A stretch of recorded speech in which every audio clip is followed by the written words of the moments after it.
So we're looking at the dollar price of gold. The U.S. is becoming insolvent. Debt and deficits are out of control. The Fed can't raise interest rates to fight inflation. They panic to lower interest rates. That's less competition for gold, which pays no interest. And it pushes more people into that hedge. So gold could be in a secular bull market that's just beginning.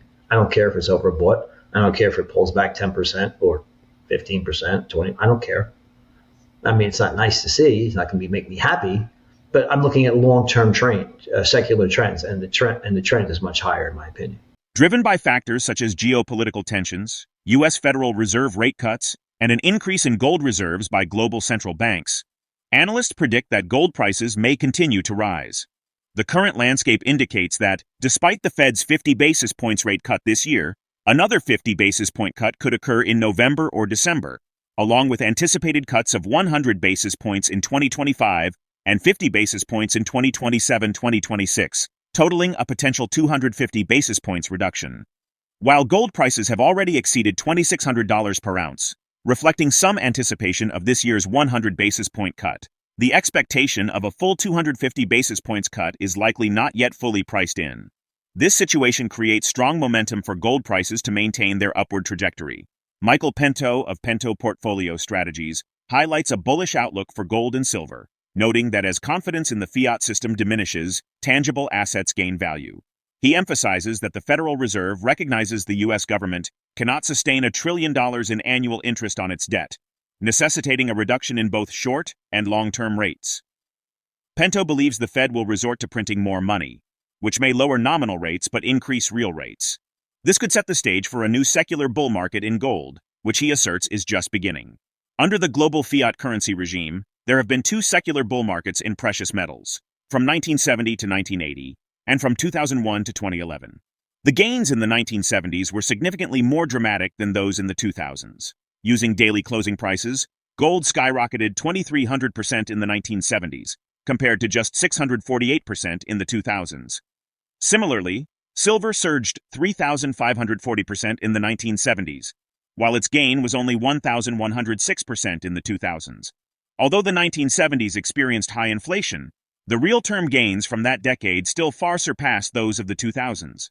Pento laments that the U.S., once anchored by a monetary policy tied to gold, abandoned this system in 1971, leading to the precarious economic conditions we see today. He reflects on how the 1970s were marked by economic turmoil, which he believes the country is headed towards again. Stick around for the full video, and if you find it helpful, make sure to like and subscribe.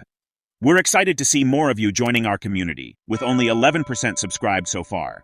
Help us hit that 1K milestone. I just look at the secular trends of the economy. So the secular trend of the economy is for nominal interest rates to be lowered. And like we started out, your first question, the Fed understands that the government can't pay $1 trillion in interest in debt. So they're going to have to get short-term and long-term rates lower. So if nominal rates are down, they do that by printing money, and that means real interest rates rise. So gold could be in a secular bull market that's just beginning. I don't care if it's overbought. I don't care if it pulls back 10% or 15%, 20%. I don't care. I mean, it's not nice to see. It's not going to make me happy. But I'm looking at long-term secular trends, and the trend is much higher, in my opinion. And that's because of lower interest rates? It's because of lower nominal and real interest rates. That's the only thing gold is really concerned about. Of course, World War III doesn't hurt it either. And God forbid that happens, but you do have a lot of geopolitical conflagrations going around. Not only Ukraine, you have the Middle East. So, I mean, that does tend to help the price of gold, but that's just historically speaking, that's just a very temporary blip. What gold is seeing is that the U.S., so we're looking at the dollar price of gold. The U.S. is becoming insolvent. Debt and deficits are out of control. The Fed can't raise interest rates to fight inflation. They panic to lower interest rates. That's less competition for gold, which pays no interest. And it pushes more people into that hedge. In reality, the 10-year note has no darn business trading at 3.7% or 3.8%. No way. Not with inflation just ending 9% and an insolvent government and $2 trillion deficits. No way.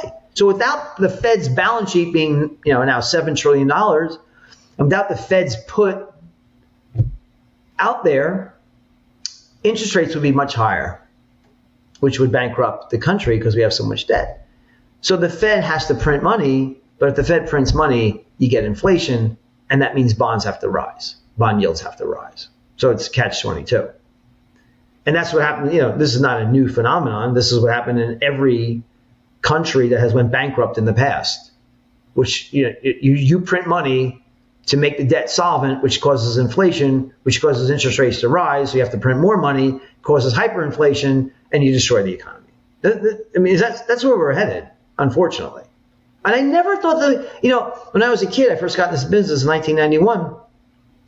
I never thought we would let this happen.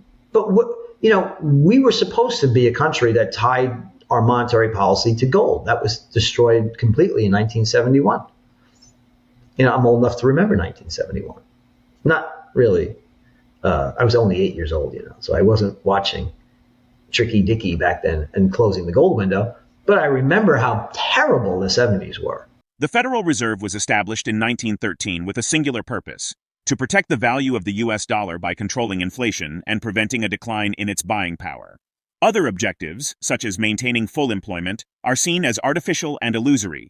Since its inception, the dollar's value has plummeted by over 95%. This means that what cost $1 in 1913 now costs $100 today, indicating a severe devaluation of the dollar's buying power. With most personal incomes remaining relatively fixed, the retention of net savings is significantly reduced as individuals pay far more for goods and services. Inflation acts as a hidden and corrosive tax on citizens. Michael Pento emphasizes that inflation has historically destroyed every fiat currency, and he believes the United States is on a similar trajectory. He warns that if the Fed's balance sheet were to balloon to $20 trillion or $30 trillion, owning gold would become a prudent investment. Let's shift our focus to a video. But inflation has destroyed every fiat currency throughout history, and unfortunately, the United States is traveling that same road because our balance sheet, the Fed's balance sheet, which is called high-powered money, was zero before 1913. But from 1913 all the way to 2007, it took them all those years to print $800 billion. And from 2007 to 2022, that $800 billion went to $9 trillion.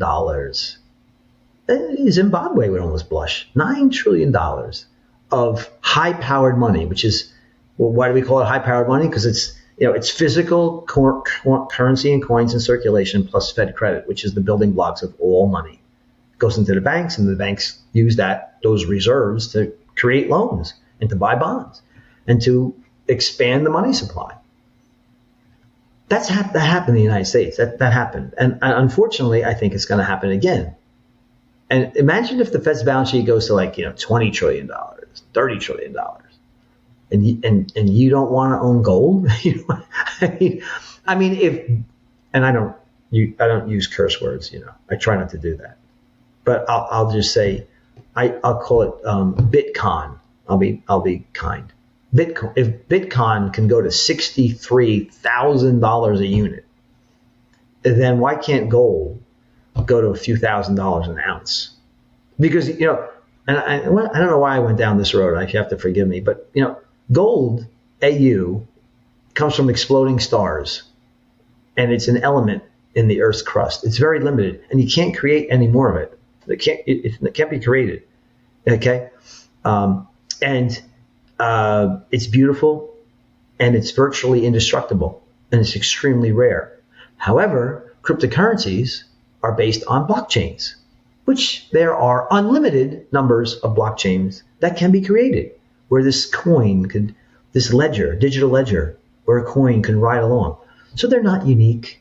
I don't care if there's 21 million units of Bitcoin, because there's thousands of cryptocurrencies that trade that do pretty much the same thing, right? So I'm finished with my diatribe there. Go buy yourself some gold. And listen, I don't sell gold. I'm just saying that if you believe, like I believe, that real interest rates are falling and nominal rates will be capped because the government is insolvent and they can't afford to pay interest on the debt, which is why Mr. Powell lowered interest rates in the first place, then you need to buy gold. Our fascination with gold has persisted over the years and is likely to continue. Currently, factors such as rising demand for gold, the quantity held in central bank reserves, fluctuations in the US dollar's value, and the desire to use gold as a hedge against inflation and currency devaluation are all contributing to its price increase. But when did the golden age of gold truly begin?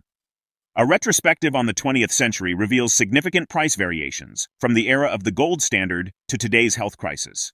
Notable record prices for gold include $850 per ounce in 1980, $1,922 in 2011, and surpassing $2,000 in 2020. How do you feel about the current trends in the gold market? Are you bullish or bearish on gold prices in the near future? We welcome your insights in the comments section below. If you found this content valuable, don't hesitate to give it a thumbs up, and don't forget to subscribe to stay informed. Thank you for joining us on this journey.